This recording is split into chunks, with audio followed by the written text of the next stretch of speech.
Hello everybody, and how's it going? It's Malachi back here with Brotherhood Outdoors.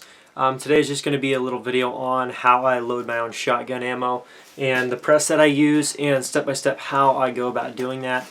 It's a pretty simple process. With this, it's pretty simple. I'm going to go step-by-step how I do it and show you guys how it works. So if you guys are looking to pick up one of these, or if you don't know about them, you know, this is something that could help you out a lot financially if you do a lot of shooting and you also don't mind reloading a little bit yourself. Shotgun is one of the easiest things to reload, and it's really fun to do. You can just doing this is almost just as fun as shooting, in my opinion. So I'm going to get to showing you guys how I do this, and we'll go from there. Okay, so I'm going to go through the steps with you loading these shells. Now what I'm going to be loading today, like shell wise, is going to be a 2 3/4 Remington Gun Club shell. There's all different kinds. You can use all different kinds of shells, but so like here's some AA's, Winchesters, and some people swear by certain shells, and like AA's are supposed to be like super good casings. This is one that we reloaded, and that one was like textbook perfect for a hand load 12 gauge. But the problem with these ones, I don't know why, maybe it's just the molds are so firm, which is why they're supposed to be good, is because they'll last so long. But these shells tend to just turn to crap.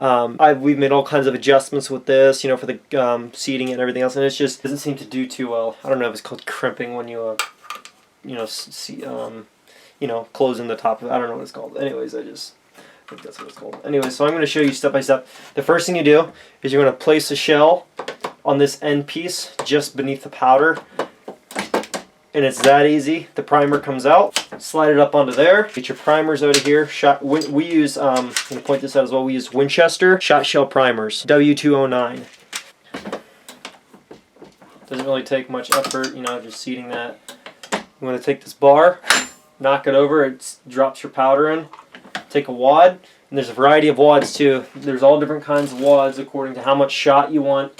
And everything else. So like here's two different types. You can see how, here if I can get it right, okay, you can see how that wad on this side right here holds more shot than the one on right here. It's a deeper, I don't know what you want to call it.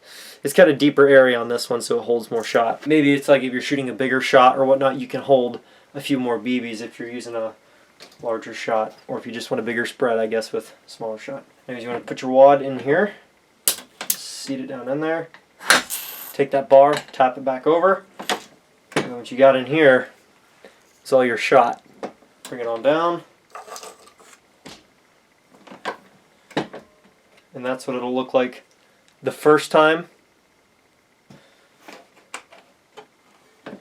Then you're going to do it one more time. See, messed up on this one too. See, this happens sometimes, and I don't really know how to avoid it. Maybe it's just certain shells after wear and tear, because these have been shot a few times. But like, see this, like for whatever reason, this end is all jacked up, and then the other half looks like it's perfect. So I don't know why that happens, but it happens sometimes.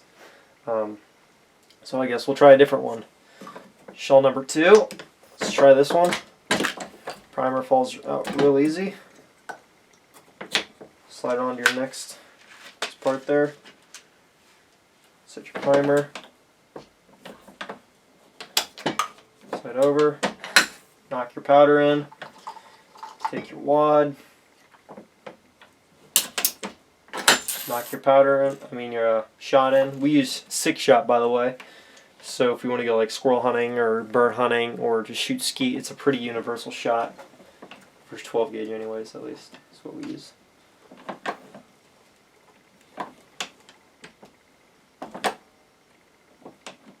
I'm just trying to make sure I can avoid it getting all messed up.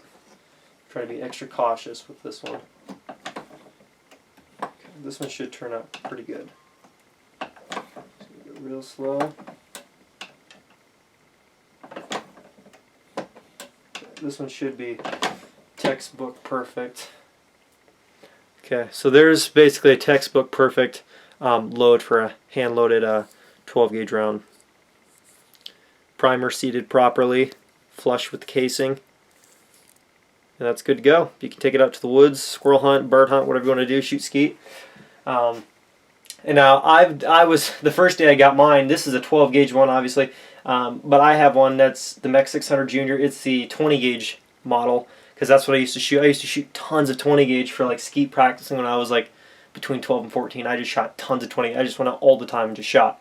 And so I did lots of 20 gauge, so we got one of those. And then after reloading, I would go in my room and I literally just load 100 rounds, go out a couple days, shoot 100 rounds off, come back in, load them all up, and then after those shells start to crack, that was time to buy new rounds.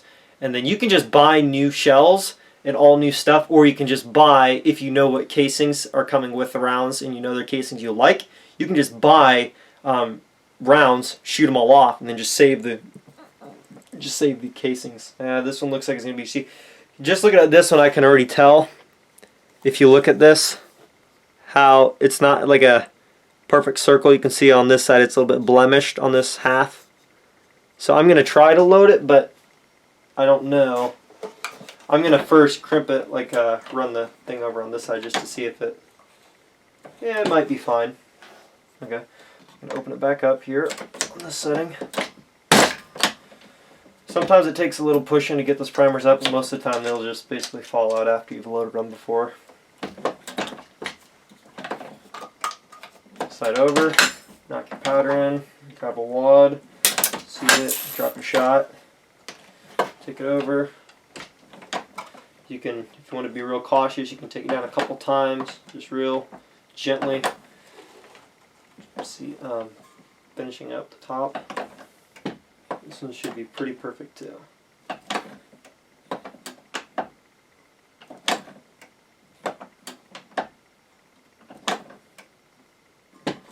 There is a pretty much perfect shot shell also.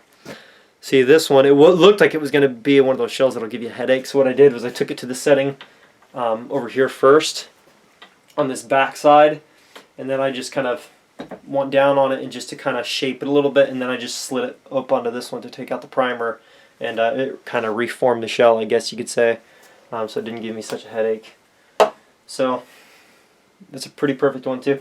Now, since I got a couple good shells, I actually got several boxes loaded up, good shells. So what I'm going to do, I just wanted to demonstrate to you with these ones, and now let's go out to the range, take some shots with our hand loads, and see how they perform out of my CZ912 semi-automatic shotgun. Before I head out to the range here, I just wanted to real quick show you.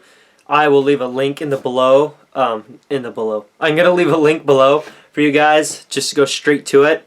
And here is the press. It's that top one right there. It's the Mech 600 Junior Mark V12. They're like $198 or something, and they have a 4-star review.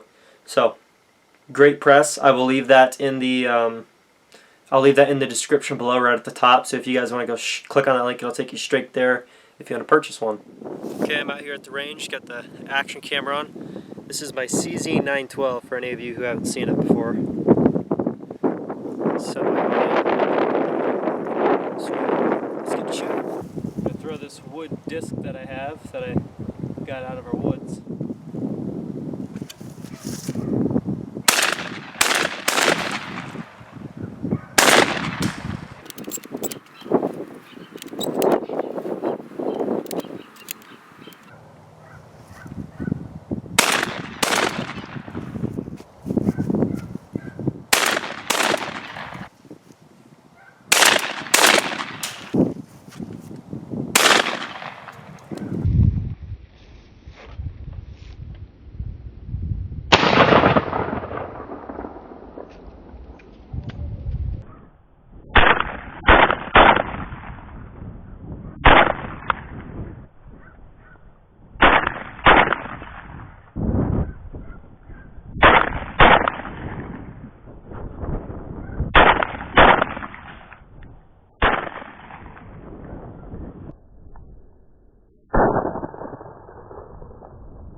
those are all homemade rounds. Thank you everybody for watching. I hope you guys enjoyed the video. Like I said, this is a Mech 600 Junior 12V, I believe. And it's a really easy press to use. It's really simple. There's not really a whole lot to it, and it's a lot of fun. All you gotta watch is the casings that you use. I recommend the Remington Club Browns, and then I recommend 6-Shot is what I recommend. I don't really know the different brands and details and whatnot, the specifics, but that's what I'd recommend for casings. At least wads, I think it's a little more preference. Wads not a huge deal, at least to me, just for like skeet shooting and small game and birds and stuff like that.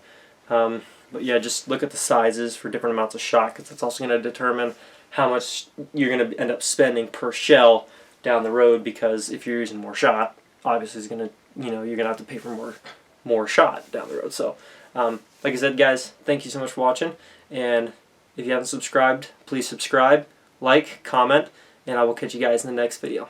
Thanks again for watching, everybody. I just wanted to take a quick moment to let you know that there will be an affiliate link in the description below that'll send you directly to any item or product featured in today's video. All the support is highly appreciated, and I'm very thankful for every bit of it. Thanks for watching, everybody, and have an amazing, blessed day.